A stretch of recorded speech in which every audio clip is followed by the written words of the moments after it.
नमस्कार, जय हिंद। स्वागत है आप सभी विद्यार्थियों का आपके अपने यूट्यूब प्लेटफॉर्म उदय एजुकेशन में। आज के इस वीडियो में लेके आया हूँ कक्षा 8वीं बोर्ड परीक्षा 2024 की दृष्टि से इम्पोर्टेंट आपके विज्ञान विषय का पेपर, जो कि इस बार आपके आने वाले बोर्ड एग्जाम की दृष्टि से इम्पोर्टेंट रहेगा। तो आप सभी विद्यार्थियों से निवेदन रहेगा, वीडियो को अंत तक देखिएगा, वीडियो को लाइक और चैनल को सब्सक्राइब है वो जरूर कर दीजिएगा। विद्यार्थियों वीडियो को पूरा देखिएगा, यहाँ से काफ़ी कुछ आपको सीखने को मिलने वाला है। पूरा पेपर में उत्तर सहित आपको बताने वाला हूँ। यहाँ पर देखिए सामान्य निर्देश आपके लिए दे रखे हैं, इनको अच्छे से आप पढ़ लीजिएगा। अपन डायरेक्ट चलेंगे पहले प्रश्न की ओर। पहला प्रश्न है, लेंस प्रकाश को आंख के पीछे एक परत पर फोकस करता है, उसे क्या कहते हैं? तो विद्यार्थियों उसे कहते हैं रेटिना। क्या कहते हैं? रेटिना। ऑप्शन नंबर द रहेगा इसका सही आंसर। मैं डायरेक्ट उत्तर ही आपको बताऊंगा। दूसरा प्रश्न है, आकाशीय विद्युत विसर्जन को क्या कहा जाता है? तो आकाशीय विद्युत विसर्जन को क्या कहा जाता है?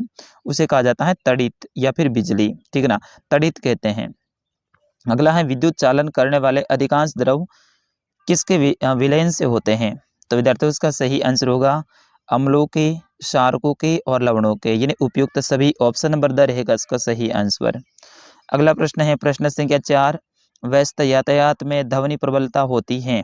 तो सबसे व्यस्त यातायात में 70 डेसिबल की ध्वनि प्रबलता होती है। तो 70 डेसिबल आपको याद रखना, ये प्रश्न आ सकता है। ठीक है ना विद्यार्थियों, मैं आगामी वीडियो में आपके लिए विज्ञान के जितने भी अवसाद के जो इम्पोर्टेंट प्रश्न हैं वो सारे के सारे एक ही वीडियो में लेकर आऊँगा। लगभग 50 से 100 प्रश्न रहेंगे आपके जितने भी पार्ट हैं उनके, तो वो भी वीडियो बहुत जल्द आने वाला है।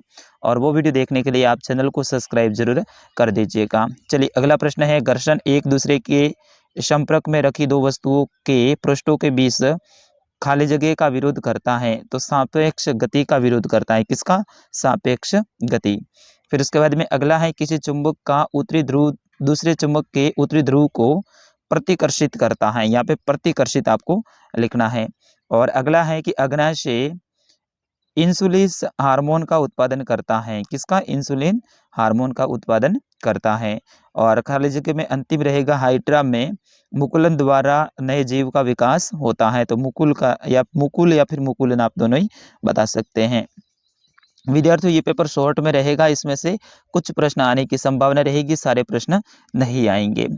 प्रवासी पक्षी किन्हें कहते हैं? तो विद्यार्थियों इसका सही आंसर होगा ऐसे पक्षी जो उड़कर सुदूर क्षेत्रों तक लंबी यात्रा करते हैं और प्रवासी पक्षी कहलाते हैं। जैसे कि अपने यहाँ पे आते हैं कुर्जा, कुर्जा आती है ना, ये क्या है? प्रवासी पक्षी हैं, क्योंकि ये साइबेरिया से आते हैं। अगला है, अम्ल वर्षा के लिए उत्तरदायी दो गैसों के नाम लिखिए। तो एक तो हो जाएगा सल्फर डाइऑक्साइड और दूसरा लिखोगे नाइट्रोजन डाइऑक्साइड। ठीक है ना, नाइट्रोजन डाइऑक्साइड ये आप लिखोगे। अगला प्रश्न है, बहुत इंपॉर्टेंट है, CNG का पूरा नाम क्या है? तो विद्यार्थियों इसका सही आंसर क्या होगा? संपीड़ित प्राकृतिक गैस। CNG का पूरा नाम क्या होगा? संपीड़ित प्राकृतिक गैस। अगला प्रश्न है, प्रोटोजोआ वर्ग के दो उदाहरण दीजिए। तो प्रोटोजोआ के दो उदाहरण, एक अमीबा और दूसरा पैरामीशियम आप बता सकते हैं। अगला प्रश्न है, मिट्टी में पोषक स्तर को बनाए रखने के लिए क्या मिलाया जाता है? तो विद्यार्थियों मिट्टी के अंदर पोषक तत्वों को पोषक को बनाए रखने के लिए खाद और उर्वरक मिलाते हैं। ये प्रश्न बहुत इंपॉर्टेंट है, देखने में भले ही ईजी लगे लेकिन ऐसे ही प्रश्न आने की पूरी संभावना रहेगी। अगला प्रश्न है, किशोरावस्था को परिभाषित कीजिए। जीवन काल की वह अवधि जब शरीर में ऐसे परिवर्तन होते हैं जिनके परिणाम स्वरूप जनन परिपक्वता आती हैं, किशोरावस्था कहलाती हैं। यह अवस्था 11 वर्ष की आयु से प्रारंभ होकर 18-19 तक होती है। अगला प्रश्न है, प्रश्न संख्या 15, शोर व संगीत में दो दो अंतर लिखिए। तो शोर और संगीत में दो दो अंतर लिखने हैं। अप्रिय ध्वनि शोर कहलाती है, जबकि प्रिय ध्वनि संगीत कहलाती है। यानी ऐसी ध्वनि जो कि अपन को प्रिय नहीं लग रही, अप्रिय है, तो वो तो हो गया शोर। जैसे कि अपने विद्यालय में सर नहीं बोलते हैं, ओए बच्चों इतना क्या शोर मचा रहे हो, मतलब वो ध्वनि अप्रिय है, वो प्रिय नहीं है। जबकि प्रिय ध्वनि होती है ना, उसे संगीत कहते हैं, यानी उसके अंदर अपन लीन हो जाते हैं, ध्यानपूर्वक सुनते हैं, तो वो होती है संगीत। दूसरा है, शोर कष्टप्रद होता है, यानी ज्यादा शोर होने से अपना सिर दर्द होने लगता है, कष्ट लगता है अपन को। जबकि संगीत है वो सुखद होता है, संगीत से सुख मिलता है। अगला है, LED का पूरा नाम लिखिए, इसका एक उपयोग भी लिखिए। तो विद्यार्थियों उसका सही आंसर होगा, LED का पूरा नाम प्रकाश उत्सर्जक डायोड है। ध्यान रखना है, प्रकाश उत्सर्जक डायोड।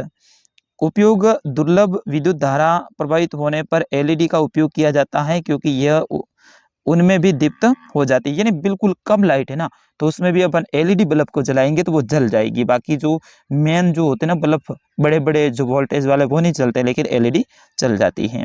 अगला प्रश्न है प्रश्न संख्या 17, परावर्तन के नियम लिखिए। बहुत बहुत इंपॉर्टेंट है ये प्रश्न।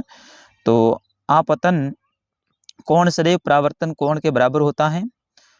आपतित किरण, परावर्तित किरण तथा परावर्तक पृष्ठ पर आपतन बिंदु पर खिंचा गया अभिलंब ही तल होते हैं।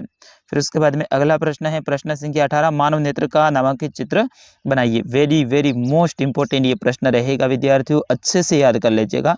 मानव नेत्र, इनके पार्ट होते हैं, इनको भी अच्छे से आप याद कर लीजिएगा, बहुत इंपॉर्टेंट है ये, ध्यान रखना। फिर उसके बाद में अगला प्रश्न है पेशीय बल की उपयोगिता को उदाहरण द्वारा समझाइए। तो विद्यार्थियों इसका सही आंसर होगा, पेशीय बल ही हमें अपने सभी क्रियाकलाप करने योग्य बनाता है। इन क्रियाकलापों में शरीर की गति तथा मुड़ना भी सम्मिलित हैं।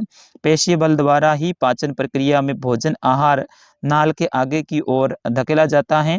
श्वसन प्रक्रिया में फेफड़ों का फैलना और सिकुड़ना भी पेशीय बल पर निर्भर करता है। तो इस प्रश्न को अच्छे से याद कर लेना है। फिर उसके बाद में प्रश्न संख्या 20 है, जैवमंडल से क्या आशय है। जैवमंडल आरक्षित क्षेत्र क्यों बनाए जाते हैं। जैवमंडल यह पृथ्वी का वह भाग है जिसमें सजीव पाए जाते हैं, जो जीवन यापन योग्य हो जैवमंडल कहलाता है।